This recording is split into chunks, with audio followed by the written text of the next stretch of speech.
said, we are jumping into game number 2. DauT is going to be picking French, and Beast is going to be utilizing the Abbasid dynasty here as we head towards Highview.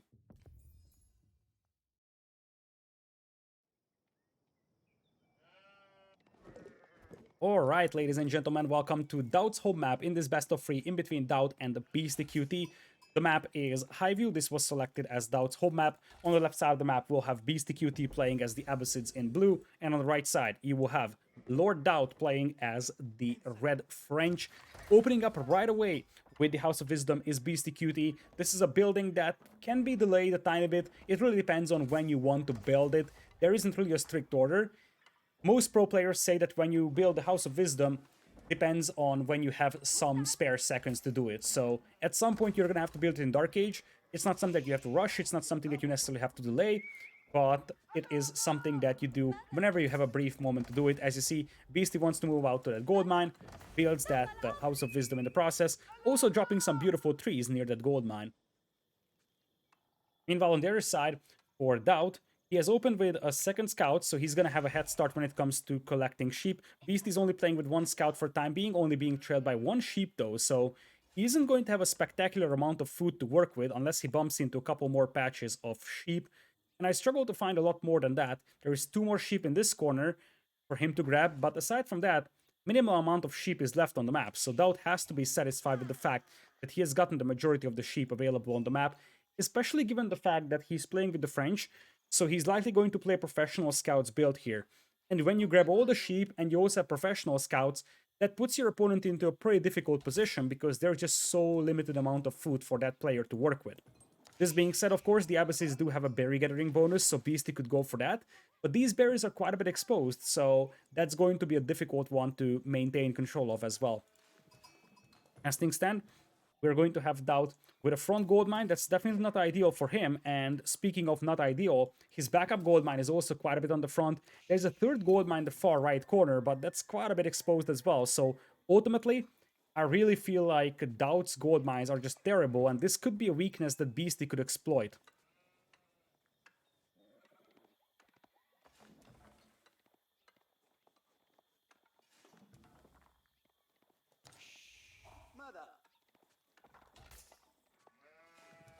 Beastie currently on food with 8 villagers. He is about to click up to the Feudal Age with what will most likely be the economy wing. That's the usual landmark that you see aging up with the Abbasid dynasty. On the right side, for Mr. DauT, he's going to play with the School of Cavalry, placing it right in front of his base with only 2 villagers. The third one is just now coming in. And for Beastie, 3, 2, 1. Whenever you're ready. And here it comes. So let's see. Should be the economy wing. I would be very surprised if it was something else. He has the food for it right now, and indeed is the economy wing coming in for him. So let's talk about what the Abbasids can do against the French here, because that's the biggest question right now. They can't really do that much against the professional scouts build, but the Abbasids have the possibility of going for a pretty aggressive Feudal Age with spearmen and archers, and that could be threatening to the French. Now, one thing that you can do with the French, though, is go straight knights and archers. And if you do that, you should be able to defeat a spearman archer army, and then just build on the fact that you have faster training villagers, you have the professional scouts working for you, so you would have the better economy. So there's a couple of question marks over here regarding what Beastie has on his mind. Usually when you see the Abbasids being picked on these open maps, the idea is to go for a double stable horseman play, and with that, try to control the huntables, because the horsemen are quite fast compared to knights, so you're trying to control the huntables and try to push away the opponent's scouts with horsemen, and then add the second town center. And indeed, that's exactly what we're seeing from Beastie. His stone mine is quite a bit exposed, so getting all the stone he needs for a second town center is going to be a bit of a challenge, and DauT has spotted the mining camp, so DauT knows exactly his opponent is playing with a second town center. We're yet to see the response from DauT to that, but honestly, knowing DauT, it's not impossible he will go for his own second town center, because DauT himself loves to build up economy. He has a mill out here, so that's going to be a professional scouts build initially. But DauT is a player that doesn't shy away from making 3, 4, 5, 6, 7, 15 town centers. So knowing that his opponent is playing with 2 town centers, it's not impossible that he's going to do something very similar. But it looks like for now, it's just gonna be the professional scouts build for the time being. Whereas for Beasty, he is about to reach feudal age. He's gonna have enough stone, I think, for a town center by the time the first knight will arrive, so he's gonna have no problem of getting the stone denied and not having enough for a second TC. I think, given how good his gold mine is at the back here, you want your town center to be around here. That TC would protect lumberjacks on this side, would protect gold miners, and it would be close to the deer as well, so there would be a lot of benefits of making a town center over there. You have enough stone now. For Beasty, he's still mining some stone though, so he hasn't pulled his villagers just yet from the stone mine, which is a little surprising. Looks like a couple of scouts are coming forward for DauT. Makes me wonder if he wants to steal that patch of huntables though, and that would basically mean that Beasty, even though this would be an absolutely perfect town center spot, wouldn't really be able to leverage the fact that there's food there. And you see, Beasty wants to make that town center right there, because he knows exactly that once you have the town center up, the opponent won't be able to steal the hunt, and that's the reason why Beasty is pulling his scout here. He wants to delay those scouts from DauT picking up his hunt, because when the town center goes up, DauT's scouts will be massacred. So I'm not sure when exactly Pro Scouts finishes for DauT. He has it in, so he has to run while he can, because at this point, when the town center goes up, there's going to be just no chance for DauT to escape. But it looks like he's going to be able to get away with what seems to be 4 carcasses. This scout has to take the longer way around, but ultimately 4 carcasses will be taken by DauT here. Still, Beasty has 3 carcasses to work with, but obviously he wanted 7. Because the biggest thing that you need for a 2-town center boom, even with the fresh foodstuffs upgrade already completed, is going to be food. So that's the reason why oftentimes you're trying to place your second TC on a food deposit like hunt or berries, simply because that's something that you will desperately need for a 2-town center play. Meanwhile, for DauT, he's going for an archer range. Now, given the fact that DauT is playing 1 TC and he's ferrying in the air, what I'm suspecting is that we're going to see fast blacksmith from him, and he won't have a ton of archers out. He will have just enough to pick off spearmen, and the idea will be that he goes for an early ram push, because his opponent is unlikely to make a ton of army, so once you have a bunch of knights out with a support from a couple of archers, you could get some rams going with those archers on the front line and start steamrolling this side, or maybe even this side, because this town center is quite far away from the rest of the base, so it's going to be a little difficult to protect, I would say. Barracks now coming in for Beasty as his first building. We do have the first knight out for Mr. DauT as he's ferrying in the deer. He's also grabbing wheelbarrow himself. After professional scouts, you see some players going for wheelbarrow. 3-4 pro scouts, DauT decided to go after that. Still, the fact that Beasty is not contesting the hunt pretty much means that aside from the 3 carcasses left for Beasty over here, DauT is going to have all 3 other patches completely untouched for him. So that's going to be a ton of food to work with. And as you see, Beasty is going to have 1 scout hiding in front of the base of DauT. DauT's scout has actually spotted that, but the knight didn't return to fight this one. So this scout is going to be here, and this is very important for Beasty. Look at the vision that he's getting. He knows exactly when DauT is moving out with his army, and with that second scout he will see the right of his base, so he knows exactly if DauT is sending out any kind of knight or scout to fight him, and that's just so vital. Meanwhile, those knights, having very low vision, they have absolutely no idea that they are in the face of an enemy scout. Oh, DauT knows about that, but it's very difficult to click the enemy unit because it is just hiding in the stealth forest. But I think DauT knows about that scout, he just can't click it. Now once he has a scout out here, that should discover that scout out here, and the knight is going to trigger. But you see, the moment the scout leaves, the knight is going to be like, oh, I haven't seen anything, so I'm just going to go back. Beautiful staring contest out here, as DauT comes in with a couple of knights, though there's already 1 casualty on the gold mine of Beasty. Beasty is just now going for barracks, double barracks for spearman. He could also get the phalanx upgrade, that could help a tiny bit. And it looks like now the archers will bump into that scout. You can't get closer than that. Scout will be pulled now, as Beasty is trying to save that one from annihilation. And with the help of the stealth forests, that's actually going to happen. So this scout will survive. Beasty's got 1 scout here with low HP. DauT is pursuing with a scout that he's carrying a carcass. Speaking of carcasses, DauT is already in the possession of a ton of carcasses underneath his town center, and there's still a lot to bring in. So his economy is going to look pretty decent. His resource bank isn't spectacular, but I expect him to increase that very soon and even play some sort of semi-fast castle approach at this point. He's got a blacksmith though, and there's the siege upgrade coming in. So That's probably the plan, although it looks like he wants to push this angle here. This might be a pretty decent angle to push if you think about it.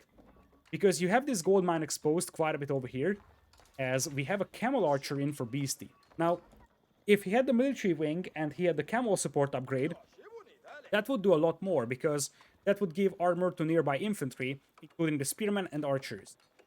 But without that upgrade, this camel archer isn't going to do that much over here. Knights charging in, getting one villager kill, getting a second one potentially.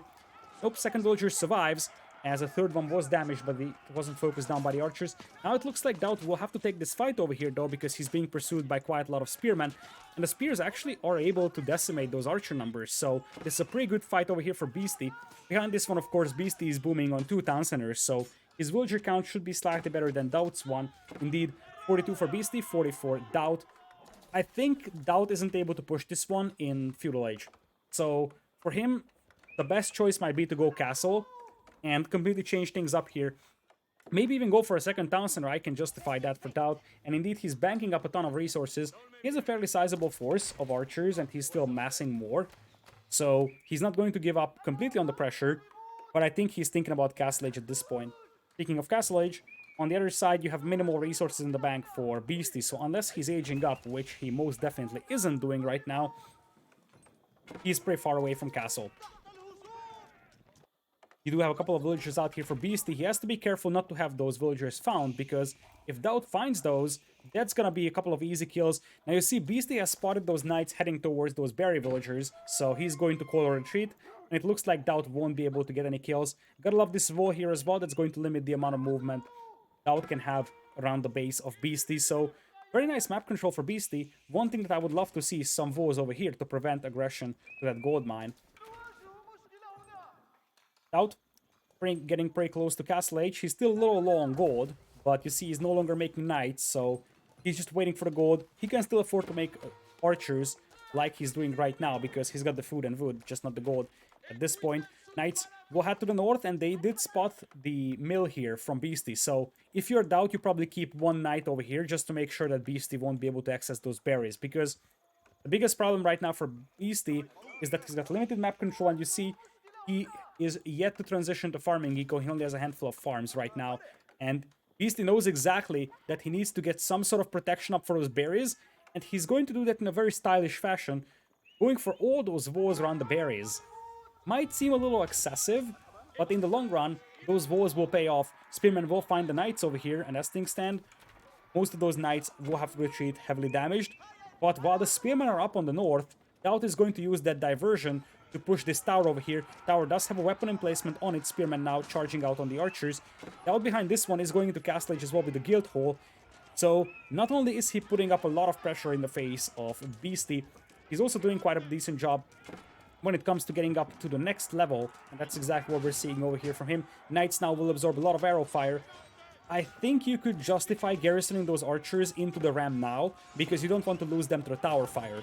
And there isn't really much that can be picked off by those archers anyways, so you probably just want to garrison them into the ram until you take down the tower. Archers now coming back here, trying to pick off the spearmen that are approaching the battlefield. 4 more villagers being pulled to take the repair job over here, and as things stand, DauT is gonna be able to do some damage here to the army of Beasty, but won't really be able to inflict that much of a casualties on the opponent. The biggest thing though for DauT is that he's going into Castle Age, whereas Beasty is not going up, I do believe. So DauT has a pretty decent head start in that department, and it looks like he's amping up the level of pressure. Beasty is just running out of army over here, and with that tower about to go down, once again, the berry access will be denied from Beasty, and this ram can start thinking about pushing this town center out here. Casualties are now massive for Beasty, losing spearmen left and right. Archers will also be picked apart, and with DauT getting into Castle Age, veteran archers and veteran royal knights are about to appear on the battlefield. As things stand, Beasty is sitting at 59 villagers as compared to 49 from DauT, but Beasty only has 12 army as opposed to 26, so much larger army for DauT, but a slightly better economy at this point for Beasty. With Castle Age in for DauT, his villager training time also gets further reduced, so it's now 16 seconds for him to work with. And he has his guild hall set on food. This is a common sight when you don't have a farming eco set up like you're seeing right now for DauT. So for DauT, having that guild hall set on food is going to help a tiny bit, especially because his army is pretty food heavy with the archers and the royal knights in there. Second battering ram on the way right now for DauT. Now Beasty knows that he needs to get up to Castle Age, so that's what he's working towards. He's floating a ton of gold. Pico's a tiny bit unbalanced, and I don't see a market for him to balance it out with. And the bigger problem is that at this point, he needs to wait 2 minutes for that Castle Age no matter what. There's the drawback of the Abbasids here. You can't just rush up the landmark and get to Castle Age as fast as possible. It's a steady 2 minutes of wait until that culture ring gets finished. Now villagers are being pulled to take down the battering rams. DauT doesn't have a single repair villager in here, so the battering rams already took a lot of damage, and it's going to be very difficult to get that one healed up. But I think for DauT, it makes sense to keep pushing that town center and just say, okay, if you want to fight my rams, you have to pop out the town center with your villagers, and I'm just going to pick off your villagers. Castle Age coming in faster and faster. DauT knocking down that random mining camp in front of his opponent's base. Now do note that the lumberjacks are getting more and more exposed over here, so DauT, with the veteran archers as opposed to the standard archers of his opponent, should be able to win an archer war here and then push those lumberjacks, so that's something to consider here. For DauT, I don't see a single arbaletier hitting the field just yet. As long as there is no heavy units on the battlefield from the opponent, it probably doesn't make a lot of sense to add arbaletier, but you could still consider them, just so that you can use the Pavise and soak up some arrow fire.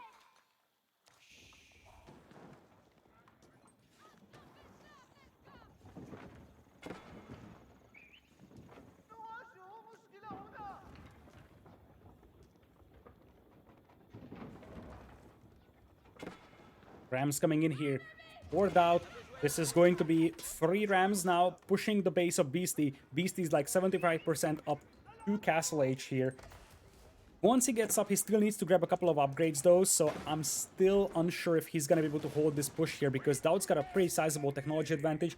The numbers are there for Beasty though, so if he gets up to Castle Age and if he can get his upgrades in, he can take a good fight. But now it's gonna be a little difficult to pull off, because DauT is already pushing that starting town center. Castle Age is in for Beasty in a matter of seconds, and he's taking this fight with a Feudal Age army, and it's going to hurt. DauT is losing quite a lot of knights to the Spearman, but while that is happening, we're still seeing DauT's archers picking apart the army of Beasty, so it's probably the worst case scenario right now for a Beasty, because he's about to lose his entire army just before reaching Castle Age, and this is exactly what he has to be worried about right now, because he has basically nothing left to upgrade, and those rams are still knocking on that town center. Villagers are now being pulled to take down the rams, but that is going to be all the villager lead that Beasty had going down the drain, because DauT is going to just tear apart those villagers with the archers. One ram went down, the second one is about to go down. There's still a couple of camels here helping out, but Beasty at this point has lost significant villager numbers, and you see there's a lot of idle time as well. Whereas for DauT, he just shows no signs of stopping at this point, and every single wave is gonna be harder and harder for Beasty to defend, because now his villager count has dropped quite heavily. He's at 64 as opposed to 59, so basically all that 2 town center advantage now is gone. A lot of his farming eco is being denied. We're talking about 10 farms on the screen, exactly 10 farms to be precise, being denied by DauT's forces. And DauT is getting ready to make another push happen. This ram is at 4 HP. It would be nice to see a forward villager coming in to repair, and that's exactly what DauT is doing. The sneaky scout for Beasty is still there, so he's still aware of DauT's movements, and that's valuable information coming in for Beasty. But now he's gonna desperately need those farmers to work, because he's running out of berries to work with. Beasty's resource bank not looking spectacular, especially on the wood department. He will soon have to start working on this forest, which is just wide open, so it's not impossible that he's even going to chop wood elsewhere, and indeed, he's going to start chopping the stealth forests. That's not ideal by any means. Stealth forests aren't particularly effective because the walking distances are quite big, but it's going to be a nice temporary solution, I would say, until Beast is able to secure some map control on this side, or if he can ever secure some map control on that side, because at this point, it's very possible that he won't survive the next wave. DauT is going to send in a couple of knights to the back of the gold mine of Beasty as a diversion. This will force Beasty to chase those with the spearmen, and whenever that happens, the frontline push is going to come in with the battering rams. That's exactly what you're seeing over here. So, 2-pronged attack here by DauT, and it looks like he's not even going to use this as a diversion, more like just a general raid, as his opponent's forces are focusing on the front line. And you see, DauT was expecting those spearmen to be pulled back, because the moment he sees them on the battlefield, he's going to call off this attack. There's a mangonel setup as well. DauT did eat a big mangonel shot, so many of his archers are now heavily damaged. Knights will be split up to do as much damage as they can and force the opponents to pursue. And now DauT is very likely to bring in a Springald or so. Here comes the Siege Workshop for that, because he needs to snap down some of those Mangonels. This buys some time for Beasty, of course, but still, the lack of map control is hurting Beasty quite a bit. And of course, for DauT, he could do things like picking up the boars, because that would be a ton of extra food income to work with. Still, the Knights are doing work over here as they're slowly being cleaned up by what now are veteran spearmen. 67 villagers right now for Beasty, 66 for DauT though, so that even in the villager department are the two players.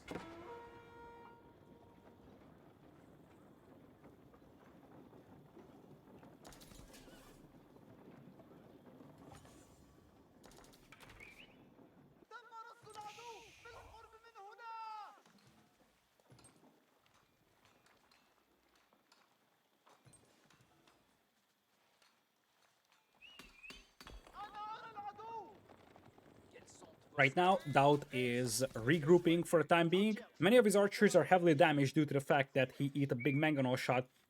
There are still a couple of knights roaming around trying to get some damage done in Beasty's base, and now Beasty looks like he managed to stabilize. He even has a mosque going. Makes me wonder why, because it's not like he has map control to pick up relics with. Looks like he's setting up a decent force of mangonels though, and as things stand, he is ready to roll, and I feel like the momentum of DauT is disappearing a tiny bit. Most of his army is foot archers, and having free mangonels on the battlefield could wipe that out so easily.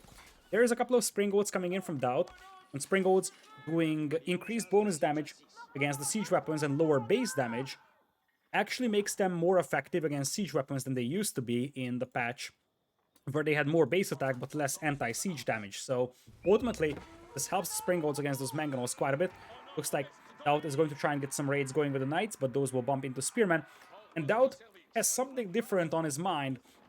He's going into Imperial with the College of Artillery. I wasn't even looking at his resource bank because I didn't expect him to age up at like 22 minutes, but not gonna lie, that's going to help a ton because he can start adding cannon, and that's just a complete difference maker. For multiple reasons, you can take down buildings from a large distance very fast. In Castle Age, you don't really have the tools for that. You have trebuchets, but trebuchets don't do a ton of damage against buildings, so repair villagers can stop a trebuchet push or stall it out for a long time. Completely different story with cannon. Just a couple of cannon shots and those buildings go down. And of course, DauT would get access to the roller shutter triggers for his Springolds, so he could outrange the opponent's Springolds if needed. You already have the walls coming up for Beast on the right side. DauT's got some eyes over there though with the scouts, so he knows exactly that that's an exposed area, and that's part of the plan for him. He's gonna come in for a raid.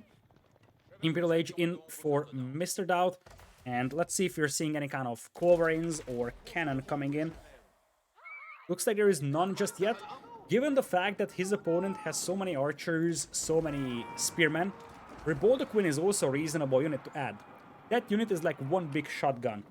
And against units that are moving in such big clumps and just a massive flood of infantry, the Ro16 works really well. So that's also a tool that DauT could utilize over here in this one. Behind this, DauT has spread out very nicely. As things stand, he is sitting on 76 villagers. His opponent, Beasty, is at 83. His resource bank isn't looking that terrible, but he's not going up to Imperial Age just yet. See, he's getting some more walls up. He knows exactly that he needs to stall this push out for some time, as the archers are now crawling up. No elite upgrade on them just yet. Mangonel's already being set up by Beasty. DauT, he doesn't have the roller shutters just yet, so he won't be able to snipe down those Mangonels from a greater distance, and since his opponent is Abbasids, he can make siege weapons on the battlefield, so you need that range advantage, because you won't have the numbers advantage with the Springolds. Gotta love how Beasty, despite the fact that he's got minimal map control, is still working towards picking up some relics, and he's just playing that good old-fashioned trench warfare style that he loves to do. DauT, on the other hand, is thinking about the forward castle. To finish this game, rarely do you see French elite archers on the battlefield. They look pretty cool. And now you have a fairly sizable force of units here for DauT, and this keep is going to deny a lot of lumberjacking opportunities here for Beasty. Beasty is converging upon this position with his army, but the siege weapons are lagging behind a tiny bit. The castle is still pretty far from completion though, and DauT is gonna have to make a stand over here. And with the Mangonels setting up, DauT's army is getting wiped off from the battlefield.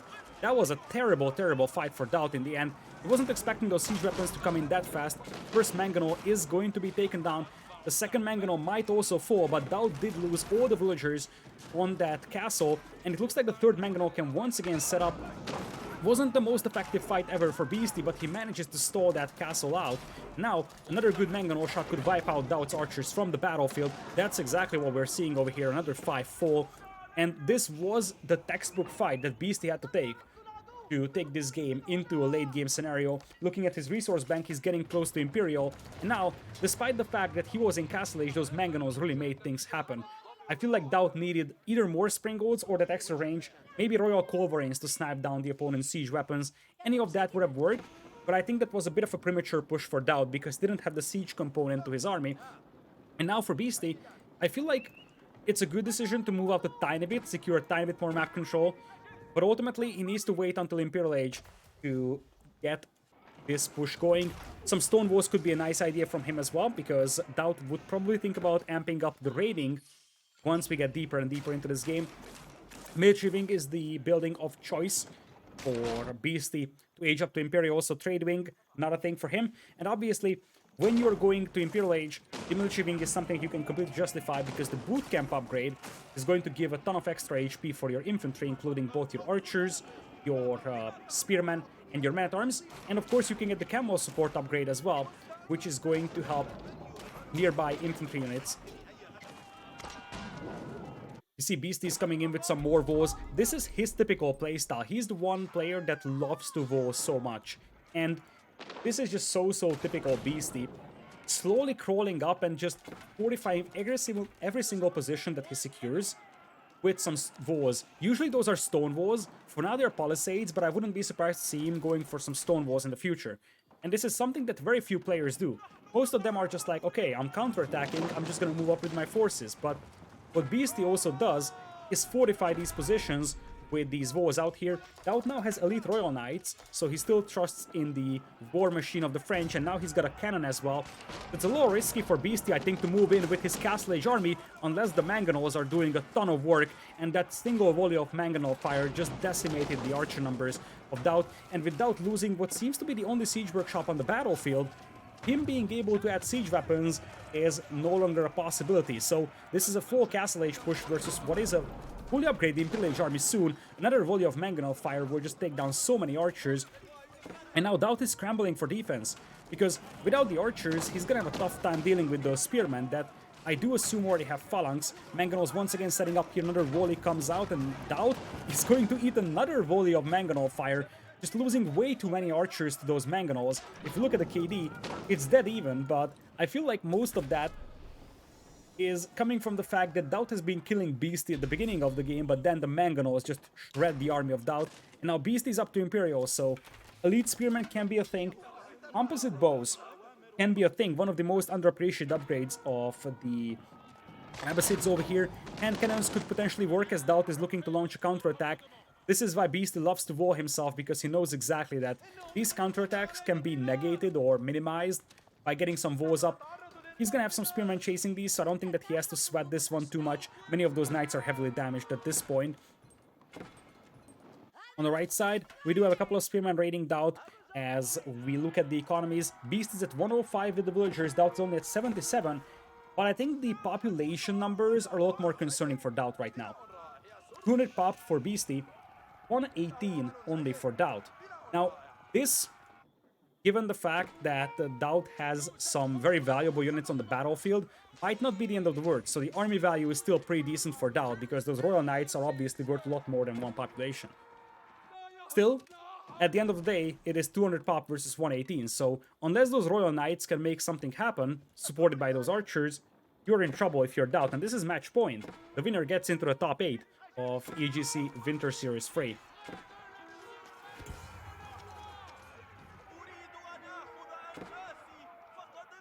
Beasty also has one sacred site under his control, plus 2 relics. Gotta love the way that he is utilizing that map control, that limited map control he has. He really doesn't have more than 30% map control right now, but he's leveraging that to the best effect.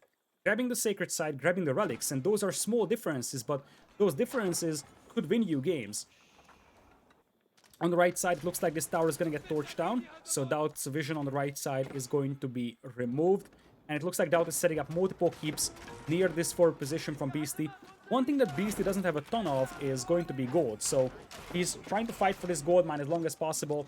Springgolds are now up here, but he's gonna need some sort of additional siege weaponry to take down those keeps with.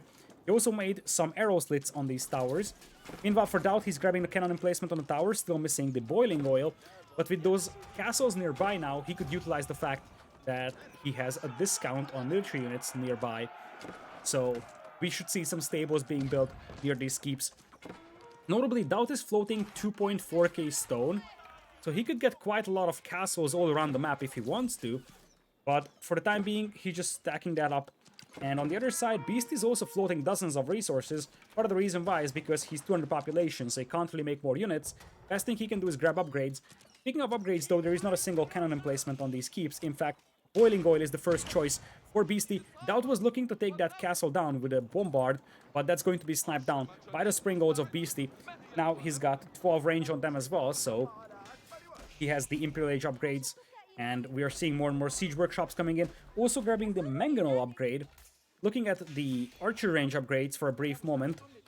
He does have composite bows, but he hasn't gotten the elite upgrade just yet. He has gotten elite crossbowmen though, so he's a little afraid about the knights push happening here. But reality is that DauT has minimal amount of knights. We're talking about 10, 15 at maximum. Beast is playing this one very, very passively, playing for a long game, which could be fine for a time being, but don't forget the fact that DauT still has the majority of the map under his control, so if this game goes long, we could see Beastyqt starting out of resources, and this battle swinging back in the favor of DauT.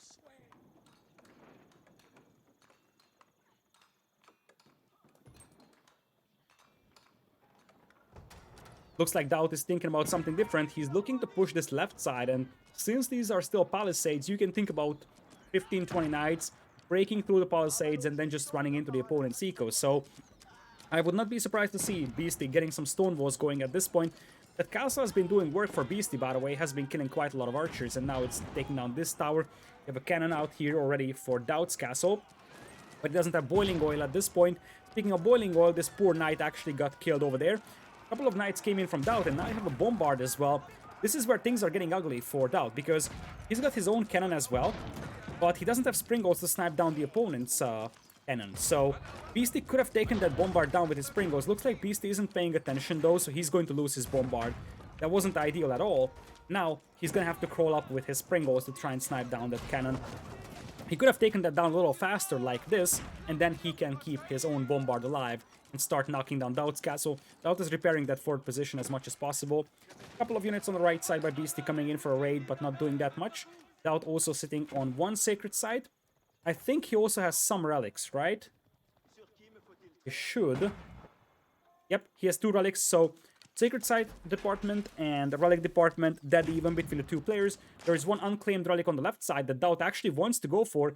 You do have an imam out here for Beastyqt, but apparently he's taking a day off or something like that, because this guy just doesn't care, whereas DauT's monk just became one with that relic, now picks it up and brings it back home. So DauT is gonna have the relic advantage. Still no more cannons from either side. You have one from Beastyqt, not set up, but ready to go. Try to push that one. Whereas on the other side, not a single siege weapon right now for DauT. Most of his army now is Royal Knights, but those Royal Knights are still missing Royal Bloodlines, so they're only 270 HP. An upgrade that DauT needs to grab at some point. Beast is at 200 population, DauT is still at 160, and we have incendiary arrows coming out for the archers first.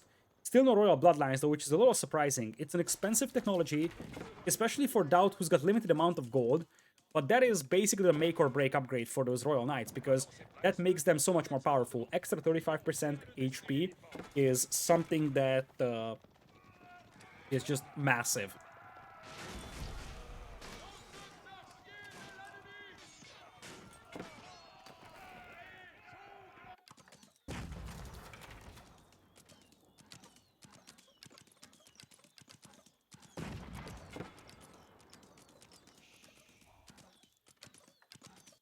Beastyqt coming in on the right side with the stone walls. Typical Beastyqt playstyle over here. Slowly crawling up, and really, this is just something I usually call trench warfare. Slowly crawling up, building your fortifications more and more to the front. And slowly grind down your opponent, because the thing is that even if DauT gets a temporary military advantage, it's very difficult to counterattack a player that has like 15 layers of walls over here. So this is a very interesting playstyle from Beastyqt, and I haven't really seen a lot of players doing this, but it usually works out nicely because in these late game scenarios, he's slowly able to secure map control for himself. Notably, this big gold mine is something that Beastyqt was mining, and now it's inaccessible for him, but so it is for DauT. The other big gold mine is down here, and it's under the control of Beastyqt. So currently, DauT is facing the problem of running low on gold, and you see he's already setting up trade cards. Now, looking at those trade cards, they bring back 163 gold each, and if Beastyqt isn't setting up his trade, at some point he's going to run out of gold himself. DauT, for the time being, repairing this keep. Bombard crawling up for DauT, getting some shots on Beastyqt's cannon, and we're going to see history repeat itself for a brief moment, unless Beastyqt is going to snap down that cannon. That was crucial. Beastyqt almost lost that cannon once again, and he can't afford to let that happen, because in late game scenarios like this one, losing those expensive siege weapons can be deciding factors.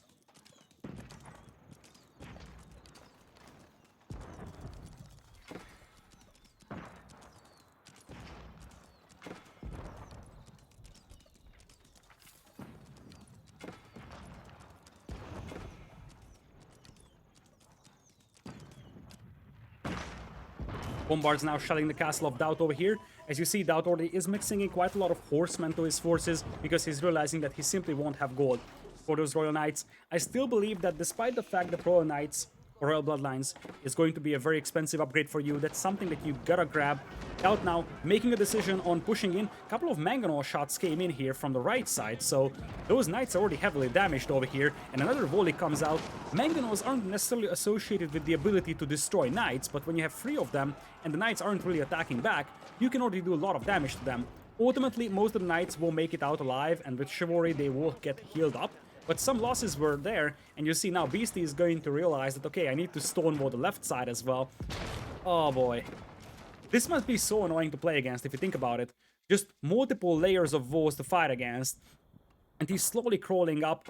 One thing that he could still do is make some towers on them as well, because that would even give him springboard fire all across the map. Castles still battling it out against each other at this point. The keep is fully upgraded for Beastyqt. DauT is still missing a springboard emplacement on it, but the Bombard will slowly take down DauT's castle over here. DauT is shooting back at this cannon, but you have some repair villagers out here for Beastyqt, and this cannon is very important for Beastyqt, so is this castle for DauT, because this is the castle from DauT that's preventing Beastyqt from taking this gold mine. And if Beastyqt is able to access that, that's going to be 3,000 extra gold for Beastyqt. Now, Beastyqt himself doesn't have any trade set up, and that's something that he's going to have to address at some point, because in the long run, if this game goes very long, trade is gonna be the key. You see, DauT already has a pretty decent amount of gold coming in from trade. Not as good as Beastyqt's one, but obviously Beastyqt's entire gold income is based on gold miners, not trade. So once these gold mines are depleted, Beastyqt is going to run out of gold entirely.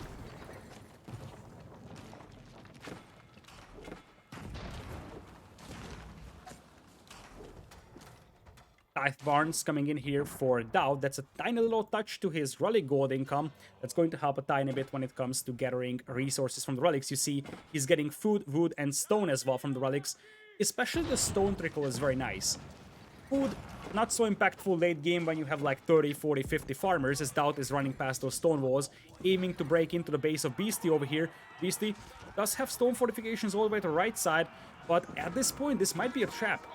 This might be a beautiful trap, because DauT might not be able to escape here, and you see villagers are being pulled to repair the walls, and DauT's forces are just being absolutely annihilated. Beastyqt even tried to get some more stone walls up here on the front to trap that army. Ultimately, DauT's counterattack once again fails, because Beastyqt just pulls villagers to repair the walls, and then he's going to converge on this army with his own and slowly grind it down. I see more and more camel archers being mixed in, and I do believe that now they have the camel support upgrade. So what you see here is the spearman is getting extra armor due to the camels being nearby, and now DauT loses this castle. I feel like now DauT is on the back foot and he's in trouble, because while he does have the trade going for him and he has Tithe Barns as well for the extra stone, wood, and food income, ultimately what this comes down to is map control, and that is in the hands of Beastyqt. DauT has 3 relics, Beastyqt has 2, but Beastyqt also has 2 sacred sites as opposed to 1.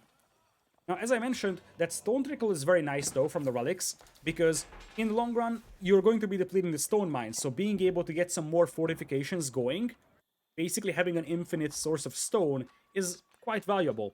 The same thing can be said of Beasty, by the way, who has 8,000 food in the bank, 2,000 wood, 4,000 gold. So he's banking up for darker times, we can say that. And I think he has gotten the same upgrade as well. So he's going to have a stone trickle too, which obviously he's going to be happy about, because if there's any person on this planet that's using stone, it's him. And wait a minute. Since when can you do this? I didn't even know you can do this. He's getting the trade wing going. This is a brand new experience for me. I thought that you have to select 3 out of the 4 wings that you age up with. It looks like you can get the 4th one in Imperial Age. The price is the same as Imperial Age, but Beasty's floating so many resources that he's getting basically a second Imperial Age here. And he's going to have the trade wing. Now, you could ask why he's doing that, and the answer is pretty simple. It's because the trade income for the Abbasids is brutal once you have the trade wing going. So, 30% trade income increase from the Spice Roads upgrade, and of course a secondary resource being returned. The combination of those are just spectacular. I think the only thing that really could make this game even more interesting is Beasty grabbing that Faith upgrade, which would let him convert individual units with Imams, and just try to convert a couple of those Knights. A couple of Royal Culverins coming out here for DauT. Now he's setting up his trade. Beasty is working towards getting the trade going as well. You see there are markets in the left-hand side corner already. Looking at the distance covered by the trade cards, that should be pretty identical. Neither of those neutral markets are exactly in the corner. Maybe Beasty is going to be a tiny bit shorter. For now, it's 141 as opposed to DauT's 163. But with the upgrade for the Abbasids here, he should have the upper hand when it comes to trading.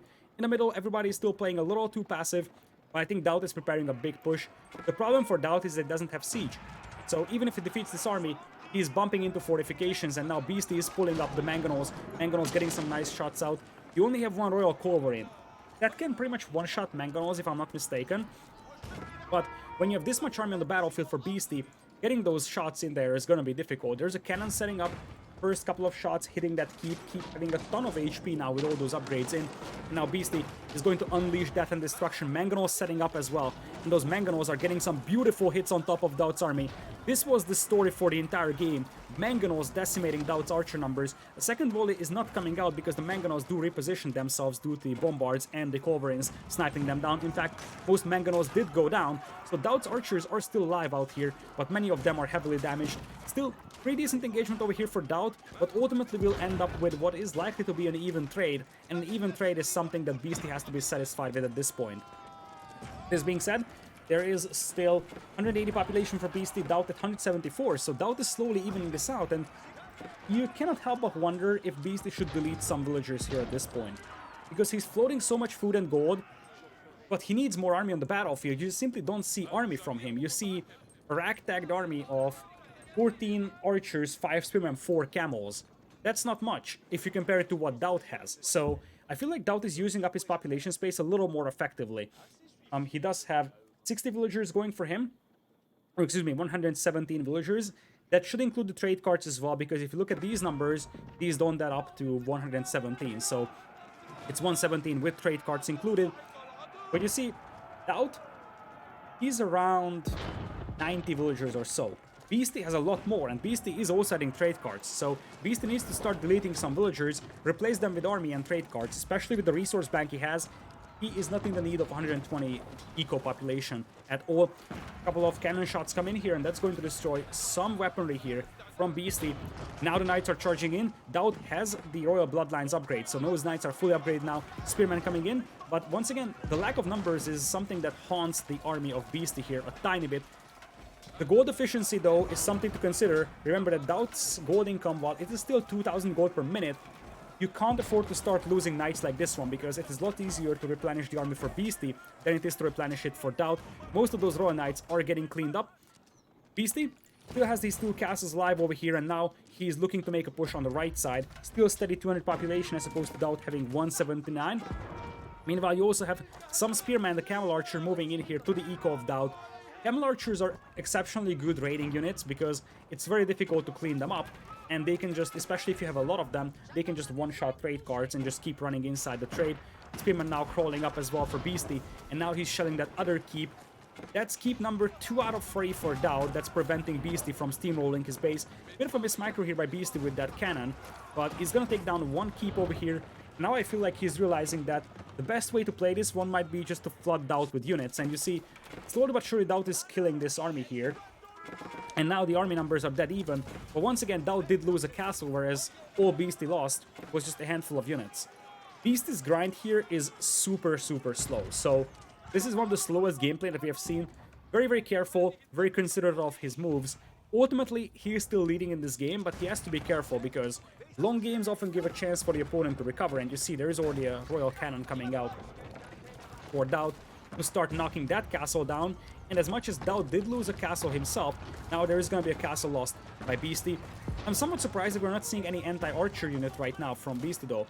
He no longer has mangonels on the battlefield, it's only spearmen and camel archers. Of course, the spearmen do have 4 ranged armors, so with the camel support, they're not that particularly terrible, but still not necessarily effective against archers over here. Still, Royal Knights going down to the spearmen over here is definitely annoying, and with the phalanx upgrade for those spears, it's also a little easier for you to get a surround. And it looks like the camel support is working better than I expected. Another wave of archers comes in here for DauT. I really feel like you need a couple of mangonels here if you're Beasty. Beasty's also pulling villagers. I'm not sure if this is just to delete those villagers and still get some value out of them, because a forward castle there would be nice. Maybe if he didn't have that many resources banked up, he wouldn't go kamikaze castle like that. But I think he can afford to do that, and now we're seeing some crossbow, we're seeing some men-at-arms. That's exactly the direction that he has to go to. Of course, DauT can mix in some arbaletier, but he doesn't have a ton of those, so even just a handful of men-at-arms will be perfect as an arrow sponge over here. Lancers could be considered, especially with this much support from spearmen and camels, and now DauT's army is collapsing. Beasty is showing no signs of slowing down with all that resource bank, allowing him to mass a ton of army. Whereas for DauT, now that lack of gold is starting to kick in, he just pulled all the gold out of that guild hall though. So that's going to give him a rejuvenated momentum, but that's something that he can only do every once in a while. His food count isn't looking spectacular either. He's at 32 farmers. And I really feel like the biggest problem right now is that he might not even have time to regroup, because Beasty is now starting to grind down those buildings, playing like an absolute beast. And at this point, this momentum is starting to be a little too much to defeat for DauT, because now those cannons are setting up and they're just one-shotting production buildings. So suddenly DauT is going to face a different problem. Even if he has the resources, he won't be able to spend them because those bombards are crawling up. I think the target might be the Royal Institute, which would prevent DauT from adding these pauldrons or cannons over here. Indeed, next volley should be able to finish it off. I'm not even sure if DauT can get another cannon out of that. As things stand, DauT's population is collapsing. He's at 8 army, and I feel like this game might be too far gone. For a long time, it looked good for DauT, but the game ended up being a very long game, and this is exactly where Beasty shines. He's one of the best late-game players in 1v1, simply because he has a super patient playstyle. He doesn't mind playing a 5-hour long game with tons of stone walls. Many players want to finish games fast, and Beasty is like, okay, I can play 5 hours, and that's exactly what he's doing. The College of Artillery is already on fire, and now I feel like those bombards could just march towards the town center. There is the guild hall, there is the School of Cavalry and town center, so you can destroy all those landmarks and win the game. For whatever reason, they're moving towards this corner though, which is a little bit of a curious decision to me. I think they want to go for the market, but I mean, this is the neutral market. DauT's markets are on this side, so like the best thing you can do is deny DauT's trade. But I feel like it would have been a better decision just to march up this hill and destroy landmarks, win the game.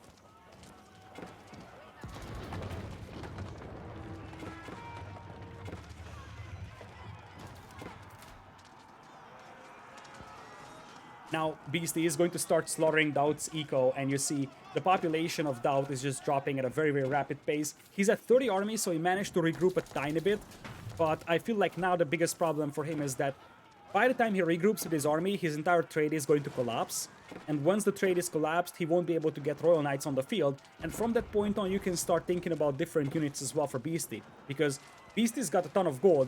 Beasty could go Lancers if there's only archers against him. There's a handful of Royal Knights in here still.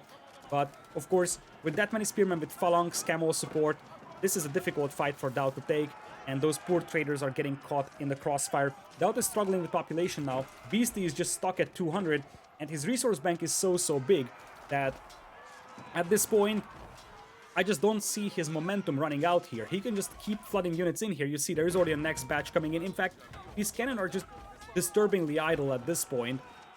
He could have finished off DauT 5 minutes ago, I feel like, but he just systematically grinding down the economy of his opponent, and DauT is just dropping in population.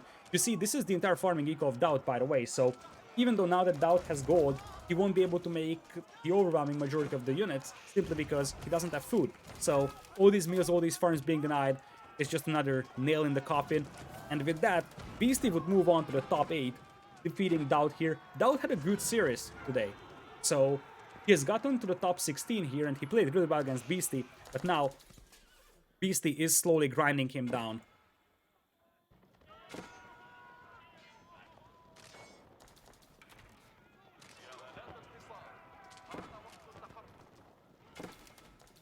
Another castle coming up here for Beastyqt. That's gonna be right in the face of DauT.